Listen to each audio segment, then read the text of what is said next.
सीताराम, जय माता दी सभी को। तो आज की इस वीडियो में मैं आप सभी को जानकारी देने वाली हूँ नवरात्रि के बारे में। नवरात्रि के दिनों में बहुत सारे बच्चे विशेष रूप से साधना करते हैं और साधना में उनको नियमों का पता नहीं होता।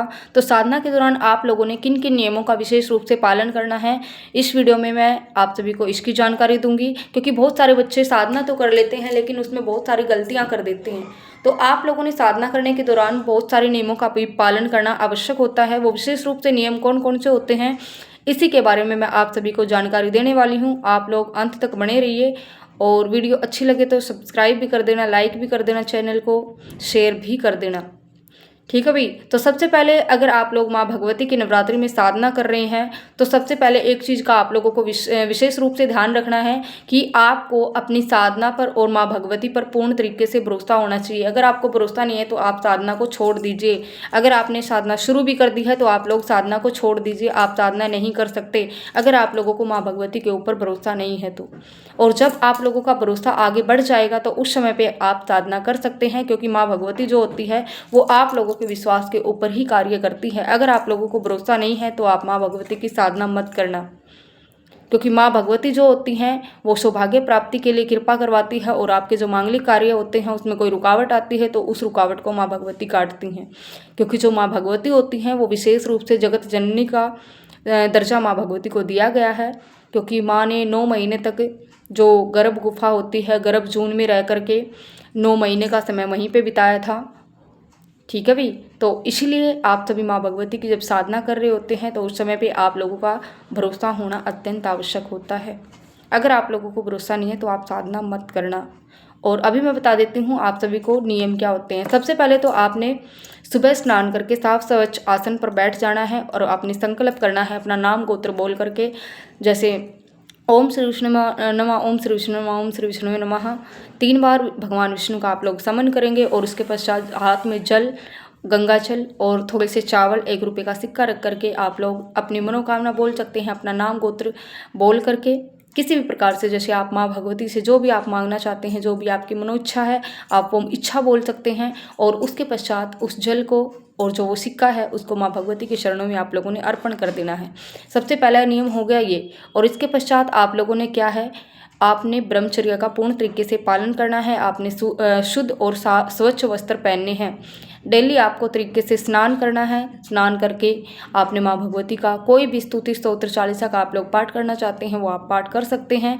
माँ काली चालीसा का भी आप लोग पाठ कर सकते हैं, या फिर माँ भगवती के किसी भी मंत्र का, कोई बीज मंत्र हो या फिर अन्य कोई मंत्र हो, आप उसकी साधना भी कर सकते हैं। या फिर आपकी कोई मनोकामना है विशेष रूप से, उस मनोकामना की पूर्ति के लिए भी आप माँ भगवती का मंत्र का जाप कर सकते हैं। या कोई भी मंत्र हो सकता है, स्तुति हो सकती है, स्तोत्र हो सकता है, कुछ भी हो सकता है। लेकिन विशेष रूप से आपने ये ध्यान देना है कि आप लोगों को माँ भगवती के ऊपर पूर्ण तरीके से भरोसा होना चाहिए।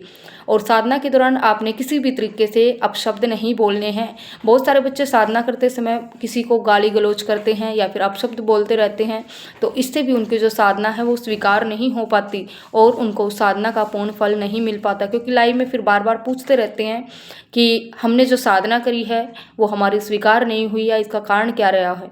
इसका कारण यही होता है भाई, जब आप लोग साधना कर रहे होते हो तो उस समय पे आप लोगों को बहुत सारे जो उल्टे सीधे शब्द किसी को बोलते हो और किसी साधु संत का अपमान कर देते हो, अपनी माता का अपमान कर देते हो, पिताजी का अपमान कर देते हो, या कोई छोटी बच्ची होती है उसको उल्टा सीधा बोल देते हो, या फिर आपके घर में कोई मेहमान आकर के बैठ जाता है उससे उल्टा सीधा या फिर कोई अपशब्द आप लोग बोल देते हो, तो इससे भी आपकी जो साधना है वो भंग हो जाती है।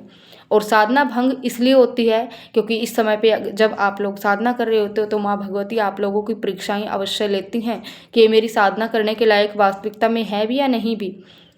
क्योंकि माँ भगवती जब अपने भक्त चुनती हैं तो वो देख करके ही चुनती हैं। हर कोई माँ भगवती की सेवा नहीं कर सकता, जो माँ भगवती की सेवा करता है वो बहुत ही विशेष होता है।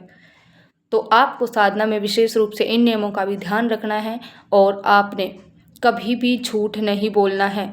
दूसरी बात, कभी भी आप किसी से कोई भी असत्य वचन ना कहें, क्योंकि जब भी आप साधना करते हैं उस समय जो असत्य वचन आप लोग कहते हैं तो आपकी जो भी मंत्र जाप होता है उसका फल भी आपको नहीं मिल पाता। आपको किसी से किसी भी प्रकार की कोई भी बहस नहीं करनी है इस समय पे। और इस समय पे आप लोगों की बहुत सारी परीक्षाएं भी होती हैं, आपको तैयार रहना है इस परीक्षा के लिए। और माँ भगवती से एक ही प्रार्थना करनी है, मैं किसी प्रकार का ना तो मंत्र जानता हूँ, ना तंत्र जानता हूँ, ना मेरे को कुछ आता है, ना पूजा पाठ पता है, कुछ भी मेरे को ज्ञात नहीं है। मैं आपकी शरण में हूँ माँ भगवती, आप मुझ पर कृपा करें। और मुझसे कोई भूल हो जाए तो उसे क्षमा करने का कष्ट करें, क्योंकि मैं आपकी शरण में आया हूँ या फिर आई हूँ। आप इस पूजा साधना को पूर्ण तरीके से फल प्रदान करें और मेरी जो साधना है मेरे द्वारा की गई उस साधना को आप स्वीकार करें। और मेरी जो भी मनोकामना, जो आप बोलते हो, जो आपकी मनोकामना है, जिस भी मनोकामना को लेकर के आप लोग साधना कर रहे हो, ये माँ भगवती आप पूर्ण करने का कष्ट करें।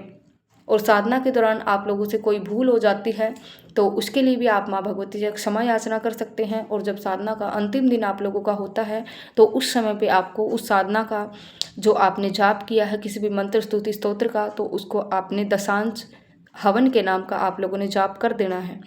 और दशांश आप लोगों ने हवन करना होता है, क्योंकि बहुत सारे मंत्र होते हैं, दशांश जाप हवन करना इतना आसान नहीं होता सभी के लिए। तो आप लोग दशांश जाप करें और एक माला का आप लोग हवन कर सकते हैं। जिन बच्चों को हवन करना नहीं आता उसके लिए भी मैंने वीडियो डाली हुई है, तो वहाँ से वो देख सकते हैं, या फिर दरबार से आप लोग हवन करवा सकते हो।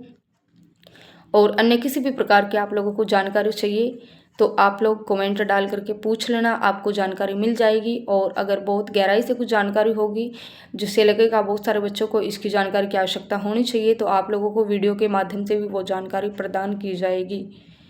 तो आज की इस वीडियो में इतना ही कि माँ भगवती की सेवा करने के लिए आपको जो है पूर्ण तरीके से भरोसा माँ भगवती के ऊपर रखना है। और किसी प्रकार से किसी मनोकामना को लेकर के आप कोई साधना सेवा कर रहे हैं तो आपको माँ भगवती पर पूर्ण भरोसा होना चाहिए, तभी आपकी सेवा साधना जो हो वो स्वीकार होगी, अन्यथा आपकी सेवा साधना स्वीकार नहीं हो पाएगी। इस चीज़ का आप लोगों को विशेष रूप से ध्यान रखना है। और वीडियो अच्छी लगी हो तो आप लोग चैनल को सब्सक्राइब कर देना, लाइक शेयर भी कर देना। और कोई भी डाउट हो तो कमेंट डाल करके आप लोग पूछ सकते हो। सीताराम, जय माता दी सभी को।